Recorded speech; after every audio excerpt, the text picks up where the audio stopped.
اللہ کے بابرکت نام سے شروع کرتا ہوں جو بڑا مہربان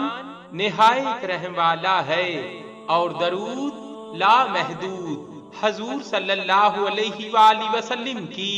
بارگاہ ناز کے اندر، بارگاہ پروقار کے اندر ہدیتن،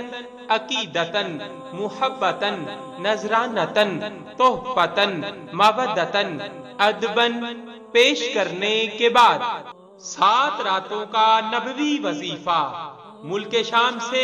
ایک آدمی رسول خدا صلی اللہ علیہ وآلہ وسلم کے پاس آیا اور عرض کی، یا رسول اللہ صلی اللہ علیہ وآلہ وسلم، میرا باپ نہایت بوڑھا ہو چکا ہے، وہ آپ صلی اللہ علیہ وآلہ وسلم کی زیارت کا مشتاق ہے۔ آپ صلی اللہ علیہ وآلہ وسلم نے فرمایا، اسے میرے پاس لے آؤ۔ اس آدمی نے عرض کی، یا رسول اللہ صلی اللہ علیہ وآلہ وسلم، اس کی نظر بھی کمزور ہے۔ آپ صلی اللہ علیہ وآلہ وسلم نے فرمایا، اپنے باپ سے کہو 7 رات مسلسل صلی اللہ علی محمد صلی اللہ علیہ وآلہ وسلم ورد کرے، وہ مجھے خواب میں دیکھ لے گا، یہاں تک کہ وہ مجھ سے حدیث بھی روایت کرے گا۔ پس اس بورے شخص نے ایسا ہی کیا تو خواب میں نبی کریم